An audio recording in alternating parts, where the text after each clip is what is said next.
బలమైన హస్తం చేత వారిని ఎవరిని? ఇశ్రాయేలును. ఏ హస్తంతో పోనిస్తాడట? బలమైన హస్తముతో పోనిచ్చేటటువంటి వాడైనాడు. బలమైనటువంటి హస్తము కనుక ఆ బలమైనటువంటి హస్తం మహాబలమైనటువంటి హస్తం. ఆ హస్తముతో దేవుడు ఏం చేస్తాడటండి? ఫరోకి దేవుడు అతనికి ఆజ్ఞాపిస్తాడు. అతడేమో ఇశ్రాయేలును పోనిస్తాడు. ఎప్పుడు పోనిస్తాడు ఒకసారి ఆలోచించండి. ఇక 6వ అధ్యాయంలో పోనిస్తాడో ఏ హస్తంతో పోనిస్తాడో? బలమైన హస్తంతో పోనిస్తాడో అని చెప్పారే. అయితే అది ఎప్పుడు పోనిచ్చాడు? ఎన్నో రకాలంటే హింసలు పొందితేనే కానీ వాగ్దానం ఉందా లేదో ఒకసారి ఆలోచించండి. అందుకే మనం 7 వారాలు వచ్చాము ఏం కాలేదు, 14 వారాలు వచ్చి ఏం కాలేదని మనం అనుకుంటాం. 430 సంవత్సరాలు వారు అక్కడ బానిసత్వం చేస్తేనే కానీ, మొర్ర పెడితేనే కానీ వారికి విడుదల కలగలేదని మనం అర్థం చేసుకోవాలి. వాగ్దానం అయితే ఉందా లేదా? ఉంది. కానీ దానికి ఒక సమయం ఉంది. ఈ వాగ్దానం నెరవేరాలన్నా కూడా ఏమున్నదంటే ఒక సమయము సందర్భం ఉంటుంది. అది కూడా ఎలాగంటే దేవుని యొక్క సందర్భమై ఉండాలి, దేవుని యొక్క సమయం ఉండాలి. అప్పుడు మనకి దేవుడు నెరవేర్పు కలిగిస్తాడని. తొందరపాటు పనికిరాదు మనకి. ఇంకా నెరవేరలేదు అనేటువంటి మాట మనకి కృంగదీసేస్తూ ఉంటుంది. మనకి కృంగదీసేసి ఏమి లేదు, వచ్చాను 6 వారాలు వచ్చాను 7 వారాలు, అవును మళ్ళీ వచ్చారు, అవును ఏమీ జరగలేదు అనేటటువంటి నిరాశ నిస్పృహలు మనకు వస్తాయి. కనుక వీరు ఎంతకాలము ఓపు పట్టారో చూడండి. వాళ్ళ యొక్క ఓపుకి ఏమైపోయిందో ఒకసారి ఆలోచించండి. అసలు మనకైతూ ఉంటుంది అంత ఓపుకుంటుందా మనకి? ఇలా ప్రార్థన చేసేలా అలా నెరవేరిపోవాలి, ఇలా ప్రార్థన చేసేలా అలా పెళ్లి కూతురు వచ్చేయాలి, ఇలా ప్రార్థన చేయాలి పెళ్లి కొడుకు వచ్చేయాలి. ఇది మనము అంశాలు పెట్టుకుంటే కనుక ఇలా ప్రార్థన చేయాలి, మరి కడుపు వచ్చేయాలి, పిల్లోడు పుట్టేయాలి, ఇలా ప్రార్థన చేసేయాలి, ఇలాగొచ్చేయాలి, ఇలా చిటికేస్తే అయిపోవాలన్నట్టుగా ఉంటుంది అన్నమాట మన యొక్క తొందర. అందుకే తొందరపాటు విశ్వాసం ఉండకూడదటండి. విశ్వాసకి త్వరపడుట అనేది ఉండాలంట. కానీ త్వరపడుట అంటే ఏంటి? తొందరపడటం అంటే ఏంటి? తొందరపడడం అంటే చిందులెత్తు, నీవే చేసావు, నీ వల్ల ఇలాగొచ్చు. చాలా తొందర పాపం. ఏంటి ఇలా చేసేసావేంటి? ఇంకెక్కడ చేయమని చేయలేదేంటి? డూమ్ డామ్ డాక్రమ్ అనేసేసి ఇంట్లో వాళ్ళందరినీ కూడా పోలో అది తొందరపడి దానివల్ల పని అవుతుందా? కొంతమంది చూడండి ఇంట్లో వంటగదిలో వంట చేసినట్టు కూడా కనపడదు. కొంతమంది చూడండి పొద్దున్నే సాయంకాలం వరకు పొయ్యిల గురించి వండుతూనే ఉంటారు, చేస్తూనే ఉంటారు. అయ్యి బాబోయ్ ఎంత కష్టపడిపోతుందో పాప మీ పిల్ల అనుకుంటాము మనము. పొద్దున్నే సాయంకాలం వరకు అక్కడే వంటగదిలోనే ఎక్కడుండి అక్కడే ఉంటాయి. మళ్ళీ ఏ వస్తువు శుభ్రంగా ఉండదు. మళ్ళీ ఎక్కడుండి పాస్ అక్కడే ఉంటుంది. మళ్ళీ ఎందుకు నిత్యము కష్టపడతానే ఉంటుంది. అందుకే చాలామంది ఎంత నీట్గా చేసుకుంటారో తెలుసా? అలాగే మరి పేర్లు చెప్పానని అనుకోకూడదు. పేర్లు చెప్తే కనుక మీకు కష్టం కలుగుతుంది. ఇంకే పేర్లు చెప్పను, ఏమీ చెప్పను. ఒక్కొక్కరు ఉన్నారంటే కనుక అలా వంటగదిలోకి వెళ్తారు, అన్ని వంటలు చేస్తారు, ఏం వండలేదు అన్నట్టు ఉంటారు. వచ్చేస్తారు నీట్గా 10 అయ్యేసరికి 11 అయ్యేసరికి ఎక్కడ కావాలో అక్కడికి వచ్చేస్తూ ఉంటారు. అప్పుడు చదువుకుంటారు, లేదా ప్రార్థన చేసుకుంటారు, పడుకుంటారు, ఏం చూసుకుంటారు. అంతే తప్ప వేలాడుతూ ఉండరు. ఇంకా అక్కడే దాన్ని పట్టుకునే వేలాడుతుంటారు. ఎందుకు వేలాడటం వల్ల ఉపకారం ఏమైనా ఉందా? ఆ డస్ట్బిన్ ఎంత ఎత్తున ఉంటుంది, ఆ డ్రాయర్ కింద ఇంత ఎత్తున ఉంటాయి. ఎందుకు మనం కష్టపడుతున్నామంటే దానివల్ల 1 అరగంట చాలండి. 1 అరగంట వంట అయిపోయిన తర్వాత పాలు పొంగాయా, అన్నం పొంగిందా, ఏం పొంగింది నీట్గా చేసేసుకో. ఆ స్టవ్ నువ్వు ఆ బల్ల కడిగేసుకో, నువ్వు ఆ సింక్ చూసేసుకో, ఒకసారి రోజుకొకసారి చూసేసుకో. నువ్వు పనులన్నీ అయిపోయిన తర్వాత నీకు ఎంత తేలిక ఉంటుందో ఒకసారి ఆలోచన చేసుకో. అది అర్థం కాక ఏం చేస్తారంటే వాళ్ళ మీద ఇరుచు పడిపోతారు. నీ వల్ల ఎలా జరిగింది, నీ వల్ల లేకపోతే మీరు ఎలా చేయమనపోతే కనుక నేను ఎంత చేసేద్దనో తెలుసా అంటారు. కనుక వీళ్ళ వైపు చూడొద్దు. నీ పని నువ్వు ఎంతవరకు చేస్తున్నావు ఒక్కసారి ఆలోచన చేసుకోవాలి. కనుక అందుకే ఇప్పుడు దేనికోసం తొందరపాటు ఎక్కువ, పనులు జరగవు. త్వరపడుట అనేది ఉండే విశ్వాసకి ఎప్పుడు కూడా ఇదేంటి 1 కాదు 2 1 కాదా చెప్పండి ఒకసారి. త్వరపడుట తొందరపడుట అంటే 1 కాదండి. తొందరపడటం అంటే ఏంటో తెలుసండి? బయలుదేరేస్తామంటే అండి, మళ్ళీ ఏది మర్చిపోయిన తట్లో పెడతా ఉంటామంటే లోపలికి వచ్చి మళ్ళీ మర్చిపోయామని మళ్ళీ తాళపేసి మళ్ళీ వస్తూ ఉంటాం. అది దానివల్ల పనులు జరగవు. త్వరపడుటంటే మైండ్లో ఉండాలి, ఈ పని తర్వాత ఈ పని చేసుకోవాలని మనకు ఉన్నప్పుడు ఎలా నీట్గా జరుగుతాయి పనులన్నీ కూడా. అక్కడికి ఆ పని జరిగిపోతుంది. తొందరపాటు లేకుండా ఉంటే కనుక అక్కడికి ఆ పని జరిగిపోతుంది, ఇక్కడికి ఈ పని జరిగిపోతుంది. అది మనం అర్థం చేసుకోకుండా ఒకళ్ళ మీద ఒకళ్ళు పేసి పడిపోతాం అన్నమాట. మొగుడు మీద పెళ్ళం, పెళ్ళం మీద మొగుడు, పిల్లల మీద తల్లిదండ్రుల మీద పిల్లలు, ఇవన్నీ కూడా గందరగోళానికి సూచన అయ్యి ఉన్నది. కనుక మనం చేయవలసినటువంటి పని ఏంటంటే త్వరపడుట. అందుకే దేవదూతలు త్వర పెట్టారంట వీళ్ళని. ఎవరిని ఎప్పుడు ఒకసారి ఆలోచన చేయండి. లోతు దగ్గరికి వెళ్ళేసరికి లోతు భార్య, లోతు పిల్లలు బయలుదేరారంట. పాప మాత్రం కూడా బయలు, కానీ ఆవిడ మాత్రం ఏం చేస్తుందటండి, ఇంక ఇందులో సమర్పణ చేస్తూ ఉందన్నమాట అండి. సమర్పణ, ఇంటికి సమర్పణ చేస్తూ ఉంది. అది కాలి నశింపు అయిపోతుంది అనుకుంటండి. అది కాలి నశింపు అయిపోతుంది అంటే అక్కడ ఆమె ఏం చేస్తుంది అనమాట, అంతా కాలిపోయేటప్పుడు ఇంక క్రమం ఎందుకు, ఇంకా అక్కడ కాలిపోతున్నాయి కదా, కనుక ఇందులో తీసి పెడుతుంది. తొందరపాటు అయిపోయింది కనుక అందుకే దేవతలు త్వర పెట్టి లోతును ఆ భార్యను పిల్లలు కూడా బయటికి తీసుకుని త్వర పెట్టుట ఉండాలి మన దగ్గర. దానికి ఒక రీజనబుల్గా చేసుకోవాలి మనం యొక్క పనులన్నీ కూడా. అప్పుడే అవన్నీ కూడా నీట్నెస్గా ఉంటాయని మీకు నేను తెలియజేస్తూ ఉన్నాను. కనుక తొందరపాటు కాదు కావాల్సింది, త్వరపాటు కావాలని దేవుడు మనకు తెలియజేస్తూ ఉన్నారు. కనుక ఇప్పుడు మనం ఎక్కడి నుంచి ఎక్కడికి వెళ్ళిపోతున్నాము, చెయ్యి ఒకటి వచ్చింది మనకి, కర్ర ఒకటి వచ్చింది మనకి. చేతికి కర్రకి ఎంత సంబంధం ఒకసారి చూడండి. ధాన్యానికి చెత్తకి సంబంధం ఉందా అని బైబిల్లో రాశారు దేవుడు, అవునా కదండి? ఏమని రాశారండి? ధాన్యానికి చెత్తకి సంబంధం ఉందా అండి? లేదా ఉందా? ఎవరైనా సరే సమాధానం చెప్పండి. ధాన్యము, చెత్త, దానికి దీనికి ఏమైనా సంబంధం ఉందా? ఉందంటే ఉంది, లేదంటే లేదు. ఉందంటే ఏంటి? అందులో నుంచి, భూమిలో నుంచి, ఊడుపులో నుంచి కోత వరకు వస్తేనే కానీ ఆ వడ్లు ఉన్నాయండి. ఒకసారి ఆలోచన చేయండి. ఆ వడ్లు ధాన్యము రావాలంటే ఏం చేయాలండి? ఆ చెత్తను కోసి ఆ వడ్లు ఏం చేయాలంటే కళ్ళంలో పోసి ఏం చేయాలి, అదంతా చేస్తేనే ఆ ధాన్యం వస్తుంది. ఆ ధాన్యాన్ని కూడా ఏం చేయాలంటే చెరగాలి. చెరిగి గట్టి గింజలను అన్నింటినీ కూడా ఏం చేయాలంటే గట్టి గింజలను భద్రపరుచుకుంటాం మనం, ఇంటికి తెచ్చుకుంటాం మనం, లేకపోతే గాదిలో పోసుకుంటాం మనం. ఇప్పుడు దేవుని వాక్యం ఏం చెప్తుందండి ఒకసారి చెప్పండి. ధాన్యానికి గడ్డికిని సంబంధం ఉందా? లేదు. అంతే. ఎక్కడి వరకు సంబంధము? కళ్ళంలోకి వచ్చే వరకు సంబంధం. గట్టి గింజలు తూర్పారు పెట్టారు, బస్తాలకు ఎత్తేసారు. ఆ కొనుక్కునేవాడు కొనుక్కుంటా, లేకపోతే మనం ఇంటికి తెచ్చుకుంటాం దాన్ని.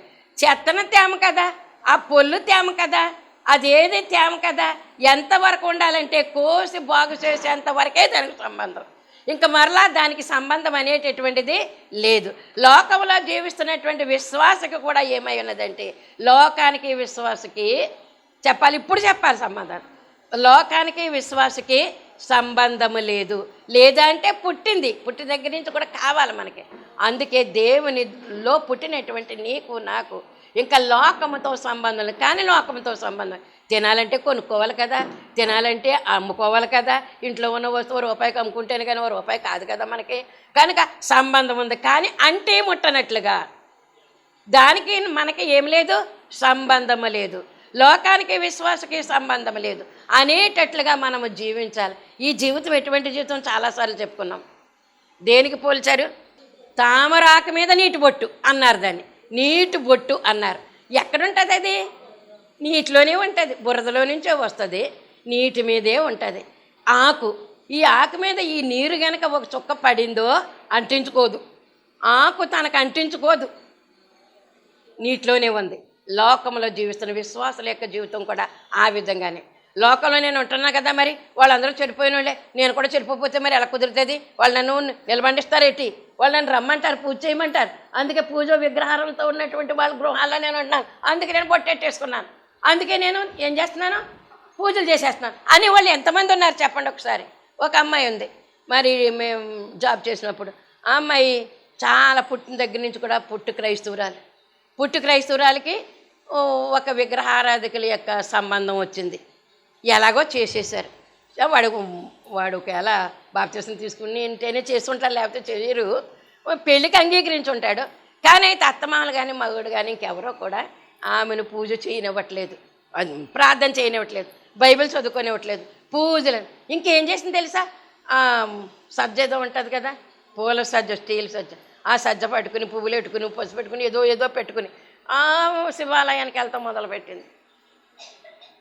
శివాలయానికి వెళ్తాం మొదలుపెట్టింది. ఏంటమ్మాయి నువ్వు చేసే పని ఏంటంటే, మరి ఏం చేయనండి, మరి మా ఆయనండి, మరి మా అత్తోరండి, మరి చేసుకున్నాక తప్పదు కదండి. మరి అమ్మా నువ్వు నీలోనికి తెచ్చుకోవాలి కానీ వాళ్ళందరినీ నువ్వే అలా మునిగిపోతే ఇంకేం జరుగుతుందమ్మా, నీ క్రైస్తత్వం ఏదమ్మా అని అడిగితే ఆ అమ్మాయి కోపం వచ్చింది. ఆ అమ్మాయి కోపం వచ్చింది. నేను నీతిగానే బ్రతుకుతున్నాను కదా అన్నదనమాట. తను ఏంటనమాట, మా అత్తగారిని బట్టి మా భర్తను బట్టి నేను ఇలా చేస్తున్నాను, తప్పేముంది ఇందులో అన్నట్టుగా మాట్లాడింది. ఓ సరే, ఇంక నువ్వు అలా మాట్లాడు. అయ్యో ఇలాగ అయిపోయిందని విచారం ఏమీ రాలేదమ్మా, ఇక బాధ కలగలేదు. బాధ కలగకపోతే నాకు కష్టం కలిగింది, కానీ ప్రార్థన చేయటం మొదలుపెట్టాం. ఒకప్పుడు 4-5 సంవత్సరాలు అయ్యేసరికి రాకూడని శోధన వచ్చింది ఆ ఇంట్లో. ఆంటీ ప్రార్థన చేయండి నా కోసం అన్నది. వెళ్ళి మధ్యాహ్నం కొంచెం సేపు టైం ఉంటుంది. ఆ టైంలో ఆ యొక్క సుబ్బయ్యమ్మ గారి సన్నిధి గదిలో మేము ప్రార్థనలు చేస్తాం. ఈ ప్రార్థన చేస్తే కనుక ఎంతో గొప్ప మార్పు వచ్చింది. ఆ శోధన నుంచి దేవుడు బయట పెట్టాడు. ఎందుకని పశ్చాత్తాపడింది కనుక. అందుకే తిరిగి రండని దేవుడు చేతులు చాపుతూ ఉన్నాడు. ఒకవేళ పాపంలో పడిపోయావా నువ్వు, లోకంలో పడిపోయావా నువ్వు, దేవుల్లో ఉండి పడిపోయావా నువ్వు, మళ్ళీ తిరిగి రా. నువ్వు కరుణతో చేర్చుకునే దేవుడు ఉన్నాడు నీ తండ్రి. ఆయన పరమ తండ్రి కనుక ఆయన నేను చేర్చుకుంటాడు కనుక. అలాగా అమ్మాయి ఏం చేసిందంటే పశ్చాత్తాపంతో తప్పు ఒప్పుకున్నది. తప్పు ఒప్పుకుని ఆ తర్వాత దేవుడు ఎంతగా గొప్ప జయం ఇచ్చాడో చాలాసార్లు చెప్పాను మీకు, ఇంకా మళ్ళీ ఇప్పుడు చెప్పను. గొప్ప జయం ఎలాగిచ్చాడో తెలుసా? ఎస్తేరుకి మొర్దెకైకి ఇచ్చినంత జయం ఇచ్చేసాడు దేవుడు. ఏ తారీఖున వాళ్ళని చంపాలని హామాను ప్లాన్ చేశాడు, అదే తారీఖుకి ఎవరికి వచ్చిందండి? హామానికి, తన కొడుకులకి, తన భార్యకి కూడా ఉరి శిక్ష వచ్చింది. మొర్దెకై మహామంత్రి అయిపోయాడు. ఎస్తేరు యొక్క జాతి అంతా కూడా రక్షించబడింది. ఏ తారీఖునైతే వాళ్ళు చచ్చిపోవాలో ఆ తారీఖున ఘన విజయం ఇచ్చినట్లుగా మనం చూస్తూ ఉన్నాం. కనుక మన జీవితాల్లో కూడా మనం ఎంతగానో మేలు చూస్తా లేదా? ఈ చిన్న విశ్వాస జీవితంలో మనము కూడా కీడును మేలుగా అనుభవించేటటువంటి పరిస్థితులు మనం చూడలేదా? ఎందుకు అంటే దేవుని చేతిలోకి రావాలి. ఇప్పుడు దేవుని చేతిలో ఎవరున్నారు? ఇప్పుడు మోషే ఉన్నాడు. ఇప్పుడు సబ్జెక్ట్ అది. మనకి అందరము ఉన్నాము, బైబిల్లో భక్తులందరూ ఉన్నారు. ఇప్పుడు సబ్జెక్ట్ ఏంటంటే ఎవరున్నారు దేవుని చేతిలో? మోషే ఉన్నాడు. మోషే చేతిలో ఏముంది? కర్ర ఉంది. అది మనం అర్థం చేసుకోవాలి. మోషే ప్రార్థనాపరుడు, ధ్యానపరుడు, కర్ర చేతిలో ఉంచుకున్నటువంటి వాడు. నిత్యము కర్ర. మర్చిపోయానండి ప్రార్థన చేసుకుని, అయిపోయి ఆదివారం అండి ఈవేళ, అలా అనుకో, అమాస అనుకోలేదండి ఈవేళ అమాస ప్రార్థన జరుగుతుంది కదండి అనుకోలేదండి, మర్చిపోయానండి. ఇలాగ ఎంతమంది ఉన్నారండి? ఎందుకు? మా అన్నమ్మగారు ఉన్నారంటే ఆదివారం ప్రార్థన అండి, సోమవారం ప్రార్థన అండి, మళ్ళీ మంగళవారం మూడో మంగళవారం జీవజలాలు కదండి, మళ్ళీ బుధవారం ఏమో అక్కడ ప్రార్థన కదండి. ఇలాగ వారానికి కూడా ఆవిడ ఏం చేసేదంటే లెక్కలు వేసేసుకునేది ఆవిడ. అన్నీ నాకే గుర్తుండేవి కాదు. అవునా, నిజమే కదా, మూడో మంగళవారం కదా అనుకునేది. ఆవిడ చెప్తుంటే, అంటే జ్ఞాపకం లేక కాదు, ఆవిడ చెప్తుంటే మరలా ఏమొచ్చిందంటే జ్ఞాపకం వచ్చింది అనమాట. అంత జ్ఞాపక శక్తిగా ఆవిడ నెలకు సరిపడినటువంటి రోజులన్నీ కూడా జ్ఞాపకం చేసుకునేది. పెద్ద పెద్ద పాస్టర్లు కూడా చెప్పేది ఆవిడ. ఎందుకని? సహవాసం చేస్తుంది కనుక. ఆవిడకి చదువు ఉందా? లేదు. చదువు పెద్ద పాస్టర్ గారి ఇంట్లో పుట్టింది ఆవిడ? లేదు. అన్య జనాంగాల్లోంచి వచ్చినటువంటి ఆమె ఏం చేసిందంటే కొడుకులకి రక్షణ, కోడలకి రక్షణ, మనవలకి రక్షణ. అలాగ తన యొక్క ప్రార్థన జీవితం ఆ ఇంట్లో నుంచి, అన్నమ్మ గారి ఇంట్లో నుంచి సేవకులు బయలుదేరారు కనుక టీవీ వర్తమానాలు ఇచ్చేటంత ఈరోజు మనకి విందు చెయ్యబోయేటటువంటి ఒక కుమార్తె వాళ్ళ మనవరాలు ఈవేళ మనకి ఎంతో గొప్ప ఘనముగా మనకి విందు భోజనాలు కూడా పెడుతుంది పుట్టినరోజు సందర్భంగా. ఇదంతా ఎక్కడి నుంచి వచ్చింది? మూలంలోనికి వెళ్ళాలి మనము. ఎక్కడుంది మూలం? మనకి క్రీస్తు ప్రభువారి యొక్క ఆ రక్షణ. అంటే ఎప్పుడు సిలువ మీద ఆయన ప్రాణం బలిపెట్టిన తర్వాత సంఘం పుట్టింది, ఆ రక్తంతో సంఘం పుట్టింది. ఆ మూలములో మనం జ్ఞాపకం చేసుకోవాల్సినటువంటి వారమైన కనుక అన్నమ్మ గారి యొక్క జీవితము విగ్రహారాధన జీవితమే. కానీ మరి 40 రోజులు మైకులో మనం ఏ 40 రోజులు శ్రమకాల 40 రోజులు వాక్యం చెప్పేదాన్ని. ఇక్కడ ఆ వాక్యం వినేటప్పుడు అనుకునేదంట బాగానే లెగ్గొడుతుంది ఈవిడి. దేనికంట? పూజలు చేసుకునే ఏదో నెల ఉంటుందంట, అదేదోను కార్తీక మాసం, ఏదోను కార్తీక మాసం పూజలు చేసుకోవడానికంట బలిగా మాట్లాడుతుంది ఈవిడ. ఎవరో కానీ మైకులో మనల్ని బాగా లేపేస్తుంది ఈవిడి అని ఎంతో సంతోషపడేదంట. అలాగ తన యొక్క జీవితం అంతా కూడా పూజలతో ఉన్నప్పటి నుంచి కూడా దేవుని యొక్క వాక్యాన్ని ఆవిడ వింటూ మొదలుపెట్టారు. అలా మన సంఘ బిడ్డలందరూ కూడా మరి 30 సంవత్సరాల నుంచి కూడా ఆ ముందు నుంచి కూడా ఉన్నటువంటి బిడ్డలే మీరందరూ కూడా. అప్పటి నుంచి ఉన్నటువంటి విశ్వాసమే, అప్పటి నుంచి ఉన్నటువంటి మనము దేవుని చేతిలో కరళమైపోయాము. దేవుని చేతిలో ఉన్నటువంటి మోసే, నువ్వొక మోసే, నువ్వొక మోసే, నువ్వొక మోసే, నేనొక మోసే. మోసే అంటే ఎవరు? దేవుడు చెప్తే దేవుడి మాట విని ఆ ప్రకారం చేసేవారు అందరూ కూడా మోసేలు అయి ఉన్నారు. అలాగే అబ్రహాములు అయి ఉన్నారు. దేవుడు చెప్పగానే ఆయన వచ్చేసేవాడు. ఆయన ఎక్కడికి రమ్మంటే అక్కడికి వచ్చేసి కుండమండ చదువుకునేటప్పటికి అబ్బాయి నువ్వు ఎక్కడ కాదు ఇంకో చోటుకని ఇవ్వడండి. ఇంకో చోటుకంటే మళ్ళీ చదువుకున్నవన్నీ కూడా మళ్ళీ అందులో పెట్టి మళ్ళీ వెళ్ళి అలా దేవుని మాట ఎందుకు చెప్పావయ్యా, నిన్నే కదా నేను వచ్చానని తిరిగి ప్రశ్నించాడు ఆయన. ప్రశ్నించలేదు, నిన్నే కదా చెప్పావు, ఇక్కడికి వచ్చాము చదువుకున్నాం, ఇంకా అమ్మయ్య అనుకోనే లేదు, ఇంకా మళ్ళీ పిలిచేసావేటి నువ్వు అని అనలేదు ఎప్పుడు కూడా. చిత్తం ప్రభువా ఏమన్నాడు, ప్రతి దానికి కూడా చిత్తం ప్రభువా అన్నాడు. అలాంటి విద్య ఎప్పుడైతే మనం నేర్చుకున్నామో అది మొట్టమొదటి కష్టమైతే అవుతుంది, కానీ తర్వాత మనకి ఏమవుతుంది, ప్రాక్టీస్ అయిపోద్ది మనకి.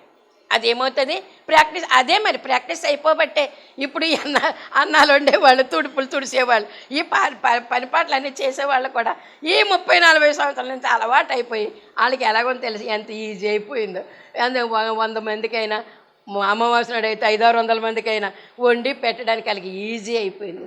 ఎవరో చెప్పక్కలేదు వాళ్ళకి. ఆ టైంకి వచ్చి పడిపోతారు, ఆ టైంకి ముందుగానే చేసేవాళ్ళు ఏమో సమకూర్చేవాళ్ళు సమకూర్చేస్తారు. ఇదంతా ఏంటంటే ప్రాక్టీస్. ఏమై ఉంది ఇది, అనుభవము. దీన్ని ఏమన్నారు, అనుభవం అన్నారన్నమాట. కనుక ఈ యొక్క అనుభవము దేవుని చేతిలో ఉన్నప్పుడు అనుభవం వేరు, లోకంలో ఉన్నప్పుడు అనుభవం వేరు. లోక అనుభవం కాదు మనకు కావలసినటువంటిది. తామరాకు మీద నీటి బొట్టు వలె మనము ఉండవలసినటువంటి వారమై ఉన్నామని దేవుడు ఈ రోజున మనకు సెలవిస్తూ ఉన్నారు. ఇప్పుడు కర్ర సంగతి ముందు చెప్పుకుందామా, హస్తం సంగతి ముందు చెప్పుకుందామా? నా 6వ అధ్యాయంలో వచ్చిన హస్తము ముందు కాబట్టి హస్తం గురించి చెప్పుకుందాం. ఆ దేవుని హస్తము ఏమై ఉన్నదంటే బలమైన హస్తము. బలమైన హస్తము. చేత్తో ఏ పనైనా చేయగలుగుతామా చెప్పండి ఒకసారి. చేత్తో చేయగలుగుతామండి. ఈ దేవాలయం కట్టేటప్పుడు ఈ మూలకి స్లాబ్ వచ్చేసరికి ఒక 5-6 బస్తాల రాయి తక్కువైపోయింది. అప్పటికప్పుడు కావాలి. ఎక్కడి నుంచి వస్తుంది? ప్రయత్నం చేశారు, చాలా ప్రయత్నం చేశారు, కానీ దొరకలేదు. మరి నేను, రూతమ్మ, కమలమ్మ, మా పిల్లలు, వాళ్ళ పిల్లలు అందరూ కలిసి ఇసుకలో కూరిపోయింది. ఏంటయ్యి? రాళ్ళు. ఈ రక్తాలు వచ్చేసేయండి. ఆ రాళ్ళు కెలికి 6 బస్తాల రాయి కూడా సంపాదించేసామండి. అప్పుడు అక్కడిక్కడి నుంచి ఇలాగ వచ్చేసరికి అప్పుడు 6 బస్తాల రాళ్ళు కూడా సమకూర్చిపెట్టి, దేనితో అనుకుంటున్నారో, చేతులతోటి కెలికి మట్టిలో కూరుపోయినవన్నీ కూడా ఈ రక్తాలు కారేటంతగా ఆ రాళ్ళు సమకూర్చి వాళ్ళకి అందించేయడం జరిగింది. ఆ పని అలా జరిగిందని మీకు తెలియజేస్తూ ఉన్నాను. మరి ఎన్ని సంవత్సరాలు అయిందనుకుంటున్నారు మీరు? ఈ దేవాలయం కట్టి దాని పునాదులు వేసి అయితే 86లో పునాదులు వేసాం. 90లో పని మొదలుపెట్టి అప్పటి వరకు కూడా పని అవ్వలేదు. దేవుని చిత్తమండి. ప్రతి సమయము కూడా ఆయన సమయం వస్తేనే కానీ ఏది మనకు అవ్వదు. మనం తొందరపడినంత మాత్రం చేత అవ్వదు. ఆయన త్వర పెట్టాలి మనల్ని. అప్పుడు ఆ పనులన్నీ కూడా జరిగాయి అన్నమాట అండి. కనుక 86లో పునాదులు వేసినప్పటికే కూడా 90 మే నెలలో ప్రార్థనలు మొదలుపెట్టాము. ఆ ప్రార్థనకి ఈ డిసెంబర్ 21వ తారీఖుకి ఇది పని పూర్తయింది, ప్రవేశం జరిగిందని మీకు తెలియజేస్తూ ఉన్నాను. కనుక ఇలాంటి పనులు చేయటానికి దేవుని చేతిలో సాధనాలుగా ఉండాలి. వారానికి ఒకసారి ప్రార్థన చేసేవాళ్ళం 7 ప్రార్థనలు ఈ దేవాలయం కొరకు. కానీ ప్రభు దర్శనంలో ఏం చెప్పారు తెలుసా? వారానికి 7 సరిపోదు, రోజుకి 7 చెయ్యండి అన్నారు. రోజుకి 7 ప్రార్థనలు కూడా చేసామండి. రోజుకి 7 ప్రార్థన చేసినటువంటి లిస్టు కూడా ఉందండి ఇక్కడ. మరి నా పుస్తకంలోనే ఉంది, దేవలసదుల పుస్తకంలోను. కనుక ఎవరెవరు చేశారనేటటువంటిది, ఏమి చేశారనేటువంటి ప్రార్థనలు. కనుక అలాగా నిత్య సన్నిధిలో చేసినటువంటి కార్యక్రమాలు ఎన్ని ఘన కార్యక్రమాలు జరిగాయి. అలాగే దేవుడు మనకి ఏమి ఇచ్చాడంటే గంట సన్నిధి కూడా ఇచ్చాడు మనకి. గంట సన్నిధి ఎవరికి అనుకుంటున్నారు? నిత్యము వ్యక్తిగత సన్నిధి. అది ఇళ్లలో చేసుకుంటాం సన్నిధి గదిలో. మనం ఎక్కడ పడుకుంటే అక్కడ లేచి మనం నిత్యము సన్నిధి చేస్తాం. గంట సన్నిధి. దేవా నాకు కనపడ, నాతో మాట్లాడము, అందరికీ కనపడము, అందరితోనూ మాట్లాడము, ఆమేన్. ఇంకా మళ్ళీ మనం మంచి చెడ్డలు ఏమీ చెప్పడానికి వీల్లేదు. దేవుని లక్షణాలు కూడా మనం కొనియాడటానికి వీల్లేదు. మౌనముగా ఉండడమే. ఆ మౌనములో దేవుడు దర్శనాలు ఇస్తాడు మనకి, లేకపోతే వాక్యాలు చెప్తాడు మనకి, వాగ్దానాలు ఇస్తాడు మనకి. ఆ గంట సమయమే దేవుడికి మనం ఇచ్చేటటువంటి ఉన్నతమైనటువంటి కానుక. ఆ గంట ధ్యానం అలవాటు చేసుకోండి. ఎన్నో సంవత్సరాల నుంచి చెప్తూనే ఉన్నాను. ఎంతమంది యొక్క అనుభవంలో ఉన్నారు అని మనం ప్రశ్న వేస్తే చెప్పగలరా? అది గ్యాప్ అవడానికి వీల్లేదు. ఆ 2 వారం చేస్తానంటే తర్వాత ఊరెళ్ళినా కుదరలేదు. ఊరెళ్ళినా కుదుర్చుకోవాలి. నువ్వు ఊరెళ్ళినా కూడా ఆ గంటను నువ్వు నీ గంట నీ దగ్గరే ఉందా లేదా? నీ గంట నీ దగ్గర, నీ కూడా రాదా? రావులపాలెం పెట్టేసేసి ఇంకెక్కడికా వెళ్ళిపోయావా నువ్వు? నీ గంట నీ దగ్గరే ఉంది, నువ్వు నీ దగ్గరే ఉన్నావు. అక్కడ కూడా వెళ్ళి ఏం చేస్తావో తెలుసు. నువ్వు ఎక్కడ పడుకుని లేసావో, 3 గంటలకో 4 గంటలకు నువ్వు లేచేసి కాలేజీలు కడుక్కుని వాళ్ళందరూ ఎంతమంది పడుకున్నా, కింద పడుకున్నారో మీద పడుకున్నా, ఎక్కడ పడుకున్నా నువ్వు పడుకుని లేచిన చోటు నీకు లేదా? అనుభవం చెప్తున్నాను మీకు నేను. అక్కడే మోకరించు నువ్వు అంతే, ఎవరు నేను డిస్టర్బ్ చేయరు. కనుక అదే సన్నిధి గది లేదు, అయ్యి బాబు ఎలాగ మరి అక్కడైతే కుర్చీ వేసుకుని వస్త్రం వేసుకుని కూర్చుని దాన్ని నేను ఇప్పుడు ఇక్కడ ఏమీ లేదు ఎలాగ అనుకోవద్దు. అక్కడే కుర్చీ వచ్చేస్తుంది, అక్కడే వస్త్రం వచ్చేస్తుంది, అక్కడే సన్నిధి. నువ్వు అనుభవంలోకి రానిచ్చుకో, అప్పుడు నీకు అదంతా కూడా ఏమవుతుందో తెలుసా? సులువైపోతుంది నీకు. అది మీకు నేను తెలియజేస్తూ ఉన్నాను. కనుక ఏది లేదు సమయం లేదు అనుకో, అది గ్యాప్ అవ్వడానికి వీల్లేదు. ఆ సమయము ఆ సందర్భం అంతా కూడా కనుక అప్పుడు మనం దేవుని చేతులు ఏమై ఉంటామంటే కర్రలమై ఉంటాము. మోషే దేవుని చేతులు ఇమిడిపోయాడు. దేవుని చేతులు ఇమిడిపోయి కర్రగా మారిపోయాడు. అంటే కర్ర ఏంటి? దేవుని చేతుల్లో వాడుకున్నాడు అనమాట. మిద్యానుల దగ్గరికి వెళ్ళు, నువ్వు ఇదిగో ఇశ్రాయేల్ దగ్గరికి వెళ్ళు, ఫరో దగ్గరికి వెళ్ళు, ఇశ్రాయేల్ పెద్దలతో మాట్లాడు, ఫరోతో మాట్లాడు అని దేవుడు చెప్తున్నాడు. దేవుడు ఈ కర్రను వాడుకుంటూ వెళ్తుంటే అప్పుడు దేవుని చేతులు ఉంటే కర్ర, అది జీవము లేని కర్ర, అది అవునా కదా? ఒక చెట్టు నుంచి, వెదురు చెట్టు నుంచి తీయబడినటువంటి వెదురు కర్రది, నీ చేతిలో ఉన్నటువంటి కర్ర. అయినప్పుడు కూడా జీవంతో ఉన్నటువంటి దేవుని చేతిలో ఉన్నటువంటి మోషే, అతనిలో ఉన్న ప్రాణము, ఆ ప్రాణముతో ఉన్నటువంటి ఆ చేతిలోనికి కర్ర వచ్చింది. అందుకు ఆ కర్ర కూడా ఏమై ఉన్నదంటే జీవముతో నింపబడినది. కనుక ఇది మనం గమనించవలసినటువంటి వారమైన. కనుక బలమైన హస్తము దేవుని యొక్క హస్తము. ఆ తర్వాత చదువు 2 సార్లు అక్కడ బలమైన హస్తం అని వచ్చింది. అతడు మోషేతో అనేను. తర్వాత 6వ వచనం, అందులోనే 6:6లో కాబట్టి నీవు ఇశ్రాయేలుతో ఇలాగ చెప్పుము, నేనే యెహోవాను, నేను ఐగుప్తులు మోయించు బరువుల క్రింద నుండి. అదండి ఐగుప్తీయులంటే లోకస్తులు మన మీద ఎన్నెన్నో పనులు మోపుతూ ఉంటారు. ఆ పనులు కింద నుండి మిమ్మల్ని వెలుపలికి రప్పించి లోకములో దాసత్వంలో మునిగిపోయినప్పుడు మనము.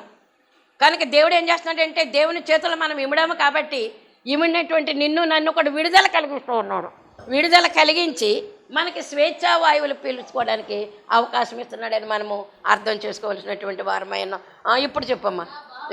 నా బాహువు చాపి గొప్ప తీర్పులు తీర్చి మిమ్మును విడిపించి మిమ్మును నాకు ప్రజలుగా చేర్చుకొని మీకు దేవుడనయ్యింది. ఇదండి హస్తము, దేవుని యొక్క బలమైన హస్తము.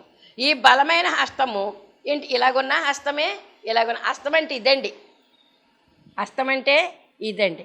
బాహు అంటే ఏంటో తెలుసా? చాచిన చెయ్యి. చెయ్యి చాపితేనే ఏమైనా చేయగలుగుతాం.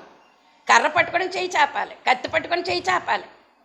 కనుక చాచిన చేతితో ప్రభువు మనల్ని విడిపించడానికి వస్తూ ఉన్నాడు. కనుక బాహువు చాపి బలమైన హస్తము. ఈ బలమైన హస్తము చేసేటటువంటి పనులు మనం అర్థం చేసుకోవాలంటే యెహోవా దేవుని యొక్క హస్తమే భూమి మీదకు యేసుక్రీస్తు ప్రభుగా ఈ లోకానికి వచ్చింది. ఈ లోకానికి వచ్చి చేసినటువంటి పనులు ఏమైతే ఉన్నాయో ఒక్కసారి జస్ట్ కనుక మరి ఈ బాహువు ఏం చేసింది? యేసుక్రీస్తు పేరట చేసినటువంటి. మత్తయి సువార్త మరి ఒక అధ్యాయం చదువుకుని యేసు ప్రభుగా వచ్చినటువంటి మాట 8వ అధ్యాయము 14వ వచనము ఒకసారి. పేతురు ఇంటిలో ప్రవేశించి జ్వరముతో పడి ఉన్న అత్తను చూచి అది ఆమె చెయ్యి ముట్టగా, చేతి మీద ఏమేస్తాడు ఇప్పుడు ఈయన? ఆ జ్వరముతో ఉన్నటువంటి ఆమె చేతిని ఇలా పట్టుకున్నాడో లేదో. ఇప్పుడు అదే మరి దేవుని చేతిలో మోసే చేతిలో కర్ర, అద్భుతాలు చేసిన కర్ర. కనుక ఇప్పుడు యేసు ప్రభు యొక్క హస్తము ఆ జ్వరముతో ఉన్నటువంటి ఆ బిడ్డ యొక్క హస్తం మీద పడింది. ముట్టుకున్నాడు. ఎప్పుడైతే ముట్టుకున్నాడు ఏం జరిగింది? అక్కడ అద్భుతము జరిగింది. జ్వరము ఆమెను విడిచిపోయింది. అందుకే అద్భుతములు చేసేటటువంటి కర్రగా మనము మారిపోవలసినటువంటి విధానం. అలాగే 8వ అధ్యాయంలోనే ఒకసారి మనం చూసినట్లయితే మొదటి వచనం ఏమన్నా చూడండి ఒకసారి. కొండ మీద నుండి దిగి వచ్చినప్పుడు అండి జన సమూహములు ఆయనను వెంబడించెను. అది కుష్ఠరోగి వచ్చి ఏంటి? కొండ మీద 3 రోజులు ప్రసంగం చేశారు యేసయ్య. వాళ్ళకి ఆకలి దప్పులు జ్ఞాపకం రాలేదు. అప్పుడు జ్ఞాపకం రాలేదు కనుక అక్కడ ఏం చేశారంటే కొండ మీద ఎన్నో అద్భుతాలు ప్రసంగాలు చేసి కిందకి వచ్చారు. కిందకి వచ్చేటప్పుడు కుష్ఠరోగి పైకి ఎక్కకూడదు కాబట్టి, ఊరికి వెలుపలే ఉండాలి కాబట్టి కిందే కూర్చొని ఉన్నాడు. ఆయన అద్భుతాలు చేసే దేవుడు కాబట్టి నన్ను ఇష్టమైతే కనుక ముట్టుకుంటే నేను స్వస్థత పడతాననే నమ్మకము ఆయనలో ఉంది. ఆయన కూర్చొని ఉన్నాడు దృఢమైన విశ్వాసంతో. అప్పుడు ఏమన్నాడు ఒకసారి చదువు. అందుకైన అప్పుడు కుష్ఠరోగి ఏమన్నాడంటే, నీకు ఇష్టమైతే, నా భార్యకి ఇష్టం లేదు, నా పిల్లలకి ఇష్టం లేదు, నన్ను వెలుపల పాడేశారు, కానీ నీకు ఇష్టమైతే గనక, నన్ను శుద్ధి చేస్తే గనక నేను బాగుపడతానన్నాడు. అప్పుడు ప్రభు ఏమన్నారండి, అందుకైన చెయ్యి చాపి, అదండి చెయ్యి చాపి, చెయ్యికుండేటువంటి అద్భుతమైనటువంటి లక్షణాలు చెప్తున్నాను మీకు నేను. కనుక చెయ్యి చాపి కుష్ఠరోగిని ముట్టి, ఏంటండి ఆ రోగిని ముట్టి నీకు ఇష్టమైతే అంటే ప్రభు ఏమన్నారనమాట, నేను ఎలా ముట్టుకుంటానే, ధర్మశాస్త్రంలో ఇలాగ ఉంది, కుష్ఠరోగిని ముట్టుకోకూడదు ఉంది, ఏంటి నువ్వు ఎలా మాట్లాడుతున్నావేంటి అని అన్నాడండి. అనలేదండి, నాకు ఇష్టమే, నీవు శుద్ధుడవు కమ్ము, నాకు ఇష్టమే. కనుక ఇష్టమైనటువంటి ఆ యొక్క పలుకులు. మరి ఆ విధంగా చూస్తే ఆయన యొక్క హస్తము భూలోకంలో ఉన్నప్పుడు ఎంతమందినో చచ్చిపోయిన వారిని కూడా బాగు చేసినటువంటి దేవుని యొక్క హస్తము. అందుకే బలమైన బాహువు, బలమైన హస్తము, అది మనము గ్రహించవలసినటువంటి. ఆ రోజున చేశారా, ఈ రోజును కూడా చేసి మనకి ఎన్నో అద్భుతాలు చేసి సాక్ష్యాలుగా మనల్ని సజీవ సాక్షులుగా మనల్ని నిలబెట్టేటువంటి గొప్ప మరి విద్య దేవుని యొక్క సన్నిధిలో ఉందని, ఆ సన్నిధి విడిచిపెట్టొద్దని ఎవరి మట్టుకు వారు అది సంపాదించుకోవచ్చు. గంట సన్నిధి చేస్తే ఎవరి మట్టుకు వారు అద్భుతాలు చేయవచ్చు. అటువంటి అద్భుతాలు చేసేటటువంటి గొప్ప కార్యము మన జీవితాల్లో దేవుడిచ్చి రెండవ రాకడకు ఆయత్తపరచునుగాక. ఆమెన్. ప్రభువా, విన్నటువంటి మాటల ప్రకారంగా మేము నీ చేతుల కర్రలముగా మారి, నీ వాక్యమే మా చేతిలో కర్రగా ఉంటే, మా నోట్లో కర్రగా ఉంటే మేము ఏమైనా చేయగలుగుతాం తండ్రి. నీ చెయ్యి నేను చేతిలో ఉన్న కర్రలుగా మేము మారవలసి ఉన్నది కనుక అట్టి కార్యము వల్ల అనేక మంది బిడ్డలు నీలోనికి నడిపించడానికి శక్తిమంతులుగా మమ్మల్ని తీర్చిదిద్దుకోమని యేసు నామమున అడుగుచున్నాను పరమ తండ్రి. ఆమేన్. మరణాత.